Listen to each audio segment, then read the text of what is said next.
يومي في عمليات القرنية النهاردة نقول بسم الله. عندنا يوم حافل بالعمليات القرنية، زرع القرنية الكامل، زرع القرنية الجزء الأمامي والجزء الخلفي.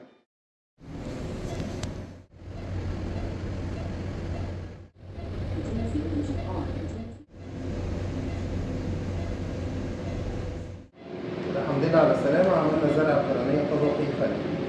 الحمد لله على السلامة. محمد عنده عتامة خلقية هو وستة من الأسرة. أنا عملت زرع قرنية كامل ظابط زي زرع المية البيضاء وزرع الرأس.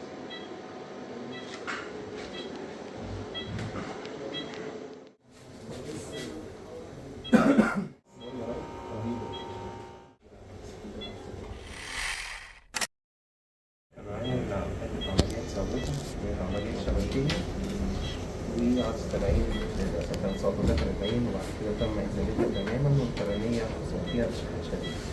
دلوقتي هنعوضه بعدسة تانية مثبتة داخل العين داخل صمتة العين عن تغيير القرنية ووضع خلايا داخلية للقرنية زرع قرنية طبقي داخل. هنختم بواقي إن شاء الله نعمل زرع قرنية طبقي أمامي علشان وجود قرنية مخططية متقدمة. خلصنا عمليات القرنية النهاردة. ابتدينا بزرع القرنية طبقية داخلية ديماك لمريضة كان عندها مشكلة في الخلايا الداخلية للقرنية بعد زرع عدسة قديمة. بعد كده عملنا زرع قرنية فاقد كامل مع إزالة مية بيضاء وزرع عدسة لمريض عنده مرض وراثي داخل القرنية أدى بيه هو وعيلته لوجود عتمات في القرنية.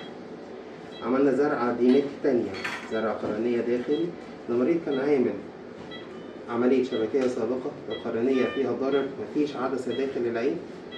اضطرينا إن احنا نثبت عدسة في جدار العين ونعمل الديماك زرع قرنية طبقي داخلي. انتهينا بزرع قرنية طبقي أمامي دلف لمريض عنده قرنية مخططة. ده كان يوم عادي من أيام عمليات زرع القرنية عندنا.